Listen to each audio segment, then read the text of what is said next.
What's up, booktube? It's Leah Cooper, and today I'm bringing you my December TBR. So I would say 90% of this TBR is actually part of a video that will be going up at the end of the month. My boyfriend visited me in September, and we decided to do this little project. My boyfriend picks my TBR for a month, and we went to my workplace. I work at a used bookstore, and he picked out 3 or 4 books that I did not influence at all. Well, 3 books I didn't influence and 1 book I did. And I didn't have any say, and he didn't he's not necessarily a reader himself, so he just went in and he spent about an hour browsing the shelves, reading the backs and samples from the books before to pick them. And I don't really know anything about them. And I'm just going to be reading them, and I'm going to be vlogging that experience in December. And I'm also going to put in the footage of him explaining why he picked each book in that vlog instead of in my TBR itself, just because I think it fits in that video more. But that being said, I still wanted to do a quick little TBR because I haven't posted one in a while. But December, I am actually following a pretty, not strict, but it is kind of strict. At least it's a pretty organized TBR. So all that out of the way, I am filming this a couple days before December, and I have been letting myself mood read a lot because my main goal for this last quarter of 2019 reading wise was just to read books that I already owned and to just mood read whatever I felt like picking up.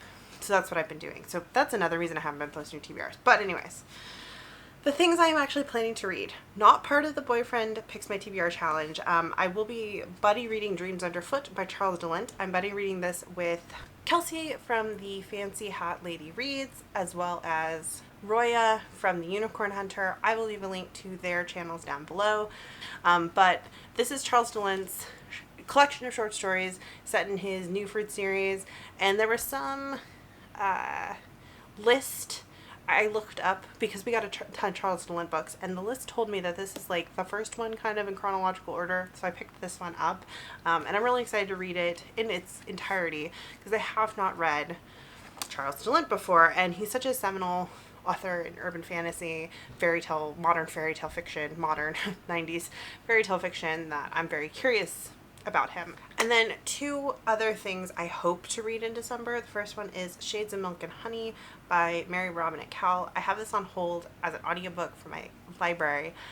It says I'm number 1 and I should get it within a week, but it's been saying that for over a week. So I don't know exactly when this is going to come in. This is some sort of Georgian fantasy story. On my library website it says Pride and Prejudice meets Jonathan Strange and Mr. Norrell. So I'm curious. The other audiobook I have on hold, which it says I'm also number 1 and it should be available in 2 weeks, but again, it's been saying that for 2 weeks, is Guilty Pleasures by Laurel K. Hamilton. This is the first book in the Anita Blake series. I have not read the Anita Blake books because I own 2, 3, and 4. I picked up really cheap years ago at a used bookstore, and I haven't been able to find a copy of book 1. And then I was thinking the other day, I don't really need to read book 1. I just need to read it or listen to it. And it's the perfect thing to try to listen to on audiobook. Especially if I don't end up enjoying it very much. It'll be low time commitment. So I've got those 2 audiobooks, and I would like to listen to both of them in December, or at least one of them. Though I don't think either of them is especially long. I think they're both 7 or 8 hour audiobooks. So they'd be great to finish in December, so they come in sometime relatively soon. And then the 4 books from the My Boyfriend Picks My TBR challenge. I'm going to go ahead and just briefly show them to you. The first one, basically I put him inside SFF, our SFF section, because we just organize by genre, we don't organize by author, and I said go ahead and just pick one, and then maybe you can pick one from each individual genre. And then I said, if you wanted to pick this book, and I pulled a book off the shelf, I half pulled a book off the shelf, that'd be really cool.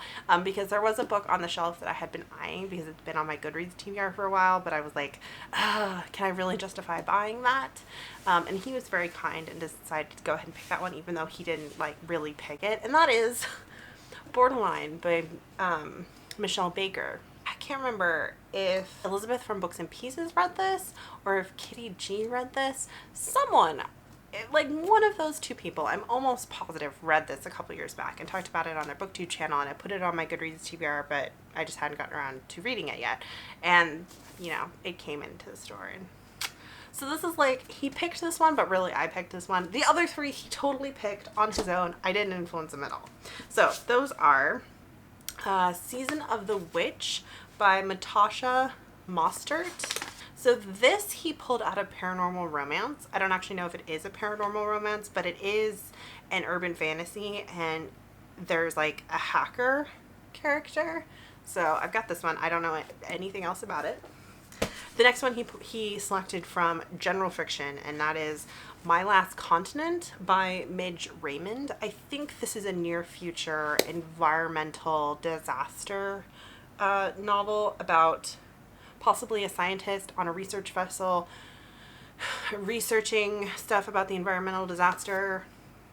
So there you go. And then from our mystery thriller section, he picked No Time for Goodbye by Linwood Barclay. I don't know what this is about.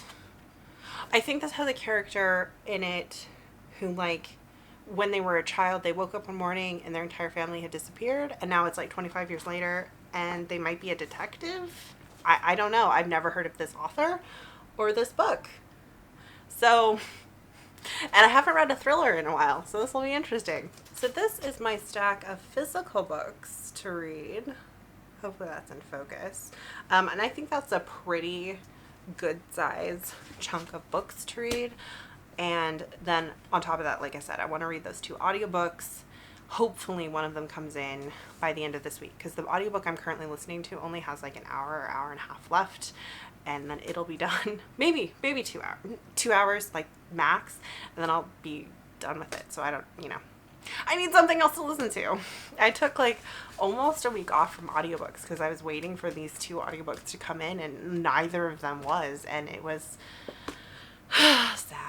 Anyway, it's possible I'll read more, but I doubt it. I think that this stack is enough to be getting on. If I read anything else, it'll probably be maybe some short stories, because I do have a lot of short stories saved up from this last round of Hugo Awards to read, and some stuff from Uncanny Magazine to read. And yeah, let me know down below what you are planning to read before the end of the year. I know a lot of people have been doing like books to get to before the end of the year videos. I'm not going to do that because I didn't set myself any goals, really. Like, I don't think I set myself any challenges. I didn't have like a 10 books to read in 2019 goal, though I'm thinking about doing that next year. That'd probably be good. So I don't really see the point in doing one of those videos, but if you've got a couple books you're really trying to tick off before the end of the year, let me know down below and how that's going, and I'll see you guys in my next video. Bye.